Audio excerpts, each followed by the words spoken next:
పుష్ప సినిమాలో శ్రీవల్లి పాత్ర కోసం ముందుగా సమంతను సంప్రదించారంట. అసలు సమంత ఎందుకు వదులుకుంది? ఈ సినిమాలో కేశవ, శ్రీవల్లి, బన్వర్ సింగ్ షెకావత్, పుష్ప పాత్రలు చాలా పాపులర్.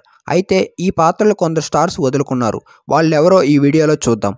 పుష్ప అంటే ఫ్లవర్ కాదు, వైల్డ్ ఫైర్ అంటూ అల్లు అర్జున్ ఇంటర్నేషనల్ స్టార్గా ఎదిగాడు. డిసెంబర్ 5న విడుదల కానున్న ఈ సినిమాపై ఫ్యాన్స్లో భారీ అంచనాలు ఉన్నాయి. పుష్పలో కేశవ పాత్ర చాలా ఇంపార్టెంట్. ఇందులో జగదీష్ బాగా సెట్ అయ్యాడు.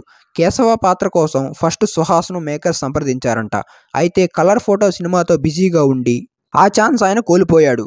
పుష్ప పాత్ర కోసం ముందుగా సుకుమార్ మహేష్ బాబును సంప్రదించారు. ఆ టైంలోనే నేనొక్కడినే తెరకెక్కించిన సుకుమార్ ఈ సినిమా యావరేజ్ టాక్తో ఉండిపోయింది. మరోసారి మహేష్ బాబు పుష్ప కథ చెబితే క్యారెక్టర్ లుక్ విషయంలో నో చెప్పారంట. అలా పుష్ప స్టోరీ బన్నీ దగ్గరికి వెళ్లడంతో గ్రీన్ సిగ్నల్ ఇచ్చేశాడు.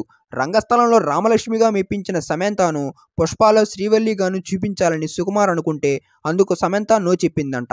సమంత వద్దనుకున్న శ్రీవల్లి పాత్ర రష్మిక మందానకు తెగ నచ్చేసి ఓకే చెప్పేసింది. ఆ తర్వాత ఊహు అంటావా సాంగ్ కోసం దిశా పటాని, నూరే ఫతేహి అనుకుంటే చివరి క్షణంలో వారు కాదనడంతో సమంత గ్రీన్ సిగ్నల్ ఇచ్చేసిందంట.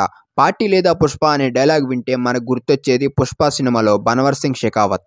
బన్వర్ సింగ్ షెకావత్ పాత్ర కోసం పుష్ప మేకర్స్ మొదట విజయ్ సేతుపతిని సెలెక్ట్ చేశారంట. ఆయనకు డేట్స్ సర్దుబాటు కాక ఆ పాత్రను వదులుకోవాల్సి వచ్చింది. ఇదే పాత్ర కోసం టాలీవుడ్ హీరో నారా రోహిత్కు కథ వినిపించారంట. పలు కారణాలతో ఆ పాత్ర చేయడానికి ఆయన కూడా ముందుకు రాలేదు. చివరికి మలయాళీ నటుడు ఫహద్ ఫాజిల్కు కథ నచ్చడం వల్ల ఓకే చేసి తెలుగులో విలన్గా ఎంట్రీ ఇచ్చారు. సో ఇలా వదులుకోవడం వల్లే ఏమో మనకి రష్మిక లాంటి అందమైన అమ్మాయి నేషనల్ క్రష్ అయింది.